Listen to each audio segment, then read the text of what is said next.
Iya, tadi tadi sudah ya hirup udara segar dari kerangan ya. Bukan. Yang terdekat itu dari Bausi Parasekta.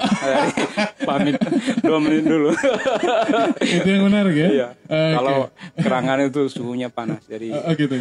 Ya karena memang di sana Iya. tidak ada hutannya. ya, tidak ada Itu tabung, gundul semua di sana. tidak ada tabung oksigen di sana. Maklum Dan tidak karena ada dekat pesisir. tidak ada deposito oksigen. Yang deposito oksigen itu ya yang Bausi itu 400 Oh gitu ya. hektar. Iya Jadi betul. gitu. Ya. Tapi nanti aja itu. Oke, luar biasa. Gitu. Oke, kita kembali Bung Yos ya ke tema kita. Kita tentunya ucapkan terima kasih kepada teman-teman yang masih standby bersama kami ya. Saya dan Bung Yos membicarakan konflik agraria dan dampaknya terhadap industri pariwisata di kota super premium Labuan Bajo begitu ya. Oke, nah ini Kakak Yos dilihat dari perkembangan kota Labuan Bajo yang cukup menarik ya. Saat ini bahwa ada begitu banyak ya investasi-investasi dalam hal ini investasi fisik ya, misalnya hotel, restoran dan lain sebagainya ini. Nah, adakah rekomendasi nih dari Kak Yos sebagai salah satu pemuda masyarakat Manggarai Barat, orang muda yang selama ini atensi perhatiannya terhadap permasalahan agraria di Labuan Bajo ini sangat serius sekali. Adakah rekomendasi ya, petunjuk bagi investor untuk memiliki atau untuk berinvestasi atau memiliki aset di Labuan Bajo agar ya tentunya aman lah kurang lebih seperti itu, Bung Yos? Ya kalau saya berkomunikasi dengan teman-teman investor itu kan memang mereka mau, tapi ada persoalan itu tadi, persoalan yang memang virus agraria ini belum beberapa yang mendera Labuan Bajo ini kan berapa tahun terakhir, tapi puji Tuhan bahwa vaksinnya sudah mulai muncul kemarin dengan Kejati NTT itu mengusut lahan kerangan itu misalnya. Itu gitu sebuah ya? vaksin. Vaksinnya sudah? Vaksinnya udah mulai. Itu nama vaksinnya apa tadi? Vaksin apa Kejati ya? ya? Vaksin. Nanti jangan membaptis vaksin. Jadi kita tunggu hasil karena masih proses di peradilan. Jadi sebenarnya gini, kita tidak membuat rekomendasi sebenarnya, tapi bahwa kita berbagi pengalaman. Bagaimana sih caranya kita mau berinvestasi di Labuan Bajo itu dan mau berinvestasi memulai memiliki aset atau tanah untuk bangun hotel, restoran ataupun yang lain itu.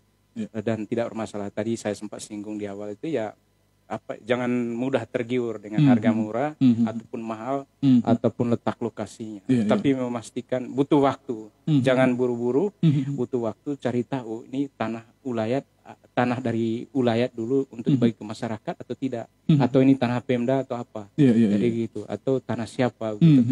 Kalau tanah ulayat harus dicari tahu siapa fungsionaris adat di Labuan Bajo, misalnya datang ke Haji Ramang, ya kan, karena pasti di sana dia banyak informasi yang dimiliki. Bicaranya pasti nanti dia jelaskan berdasarkan dokumen atau penyampaian dari orang tua atau apa. Ya, jadi seperti itu. Ataupun tokoh-tokoh dulu seperti itu, cari tahu begitu. Oh kalau mau saya beli tanah misalnya di Labuan Bajo ya, di Kelurahan Labuan Bajo ini, itu tanahnya letaknya di mana, pembagian tahun berapa, siapa yang menata, ya kan, siapa yang membagi, siapa yang tadi yang saya bilang itu, siapa sih yang bawa pilarnya dulu, atau saksi saya, atau mungkin pejabat zaman itu yang masih hidup sekarang, kita harus datangi, cari. Jadi mudah sebenarnya belanja informasi itu untuk mencegah perkara sebenarnya di kemudian hari. Bayangkan tanahnya cuma 3 miliar tapi butuh waktu berapa tahun untuk mendapat kepastian kan. Dari Labuan Bajo, Kupang, Jakarta, ya kan? Putar lagi. Iya. Nanti kalau tidak ada yang puas, cari celah pidana ya. Labuan Bajo lagi, ke Jakarta lagi, Kupang lagi. Jadi ini soal yang fakta yang terjadi selama ini. Jadi dan teman-teman misalnya penegak hukum juga itu harus punya kontribusi untuk mencegah. Timbul virus-virus agraria ini juga, beri pemahaman terhadap mereka dan penegakan hukumnya harus jalan juga. Begitu juga teman-teman pengacara juga, jangan kita euforia dengan konflik agraria hanya untuk mau dapat misalnya mau mendampingi klien atau apa. Kita harus naik level. Begitu juga notaris, kita harus naik level. Di atas itu kita beri pencerahan juga ke investor atau ke masyarakat. Cara-cara yang salah itu membawa dampak. Bukan untuk dia pribadi, tapi banyak orang. Betul. Karena banyak orang berharap dengan pembangunan itu, dia berharap bahwa dia bisa kerja.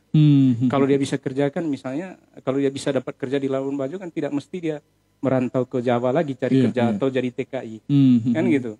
Dia kalau di sini kan artinya dia bisa menghidupi sanak saudaranya, bisa sekolah dan lain. Dengan begitu sangat membantu sebenarnya. Jadi rekomendasi sepertinya kepada Pemda sebenarnya, atau kepada institusi-institusi itu, misalnya kepada BPN, agar transparansi itu jalan. Ya, yang kedua juga jangan main mata lah. Kemudian harus benar-benar sesuai aturan. Jadi gitu. Kalau memang misalnya pengurusan tanah sertifikat itu 30 hari ya 30 hari. Jangan lebih sampai 3 tahun sepertinya. Dari gitu. Itu sebetulnya. Karena kalau lama begitu itu menunda. Menunda misalnya lapangan kerja yang tadinya udah siap mau ini tertunda lagi gitu. Jadi seperti itu. Jadi lebih disarankan rekomendasi ini agar Pemda harus transparan. Transparan dalam sebuah, misalnya aturannya benar mulai dari tingkat desa, lurah, camat dan lain-lain. Jangan cawe-cawe lah. Jangan cawe. Kalau cawe-cawe ya berakibat pada hukum juga kan sebenarnya. Ada dengan begitu investor itu akan datang sendiri. Oh, ada kepastian di Labuan Bajo. Ya kan?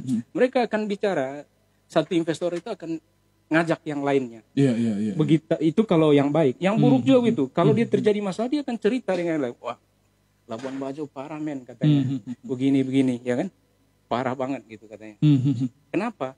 Karena ada masalah begini. Gue ngurus sertifikat aja sekian tahun, dan harus begini harus gitu.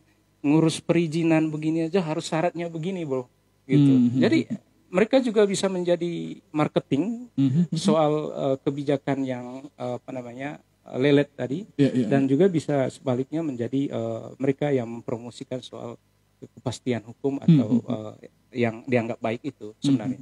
Jadi Pemda hendaknya dalam waktu dekat ini melihat persoalan agraria ini membawa dampak terhadap pariwisata itu, Pak Bupati harus memanggil semua Forkompindanya itu duduk bersama ya. Ini persoalan bukan persoalan remeh-temeh, ini persoalan serius. Karena ini soal dampaknya terhadap pariwisata. Di mana pariwisata ini jadi harus dulu menjadi andalan banyak orang gitu ya. Dan DPRD-nya juga begitu. Sampai sekarang DPRD kita ya tidak satu mengeluarkan satu produk berkaitan dengan soal agraria ini. Misalnya perda gitu tentang Tuagolonya bagaimana, eksistensi Tuagolo atau tanah adat itu bagaimana. Tidak bicara juga. Ya gitu. Bagaimana itu? Kita berharap ke depannya, tapi tidak ada kata terlambat. Tetap harus berpikir, jangan berhenti untuk berpikir gitu. Jadi gitu. Itu untuk sementara buat saya. Ya, ini luar biasa. Ini itu tadi ya harapan dari rekomendasi ya dari Kakak Yos ya, Bung Yos sebagai putra daerah terhadap teman-teman di luar sana yang mungkin nanti ke depan atau dalam agenda untuk investasi lah ya, untuk memiliki asset di Labuan Bajo ya, ikuti hal-hal seperti itu tadi gitu ya. Nah, ini jangan tergiur harga murah juga. Jangan tergiur dengan harga mahal dalam arti ini kalau mahal berarti tidak main-main dia dokumennya gitu. Jadi bisa juga pemain itu. Mahalnya oke. Alright then.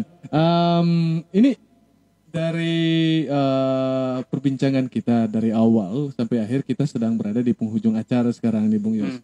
Sebagai putra daerah ini, apa harapan Bung Yos terhadap segala carut marut ya konflik agraria ini dengan status ya Labuan Bajo sebagai rumah dari semua orang begitu, karena ini adalah sentrum dari industri pariwisata. Apa yang ingin Kakak Yos sampaikan? Ya harapannya sih bahwa nama Labuan Bajo atau pariwisata Labuan Bajo itu yang mendunia itu, kue pariwisatanya itu bisa dinikmati oleh 500 juta penduduk atau hampir 1 juta penduduk Flores Manggarai ini ya, ataupun Flores, siapapun, dan terbuka untuk siapapun seperti itu. Tapi juga juga jangan melanggar hukum karena persoalan kita ini sangat berat gitu. Dan untuk menyelesaikannya itu memang tidak bisa sendiri, kolektif dia.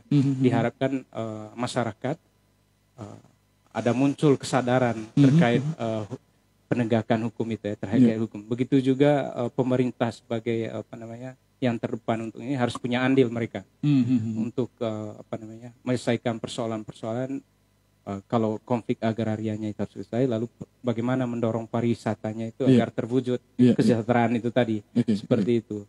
Lalu kemudian harus dipikirkan, misalnya kalau Labuan Bajo tidak bisa kita cegah lagi ya, soal penguasaan lahan oleh pribadi itu, kita jaga yang boleng itu yang masih kental dengan budaya Gendangone Lingko Peangnya. Bagaimana itu pikir ke depannya oleh Pemda atau DPRD agar buat perda seperti itu. Kalau tanah wilayah disewa aja, tidak usah dijual kan gitu, disewa aja. Lalu itu supaya mencegah Labuan Bajo itu bukan Labuan asing. Artinya untuk orang Labuan Bajonya jadi asing karena penguasaan tanah oleh segelintir orang tadi itu sebenarnya.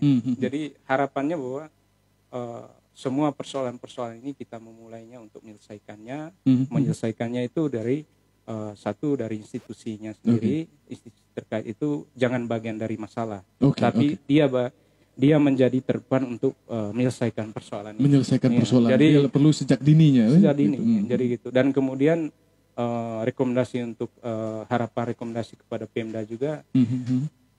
Kepada institusi, orang-orang yang ditempatkan di institusi itu memang benar-benar orang yang punya kapasitas, kompeten, dan dalam menjalankan roda pemerintahan itu harus transparan. Itu sebenarnya.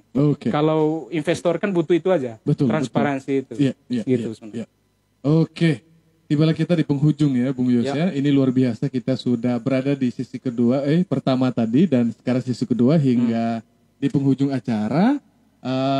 Sebelum kita tutup, tentunya kita juga ingin menyapa dan mengucapkan terima kasih banyak. Yang pertama kepada Prokopim Manggarai Barat yang telah bersama kami pada malam hari ini menyaksikan perbincangan saya dengan Bung Yos terkait tema pada malam hari ini, konflik agraria dan apa dampaknya terhadap industri pariwisata di Kota Labuan Bajo.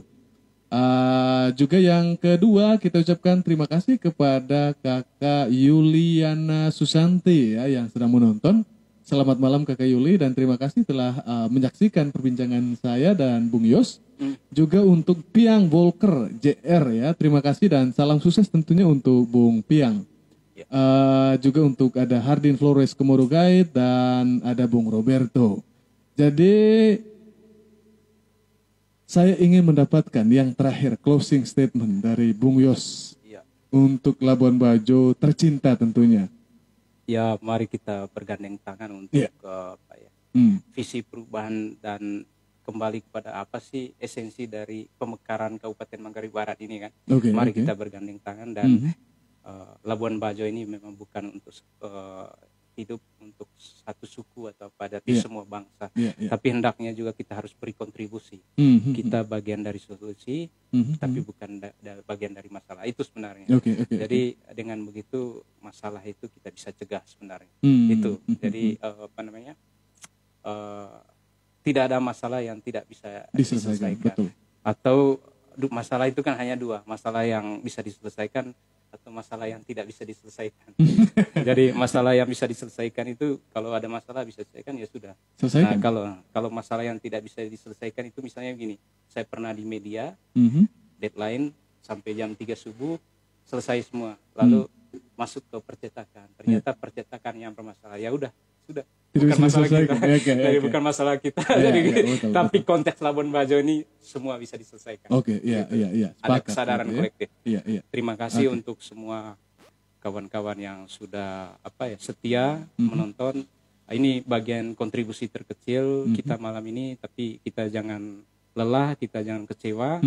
Ya, mari kita bangun Manggarai Barat ini bersama-sama, tangan.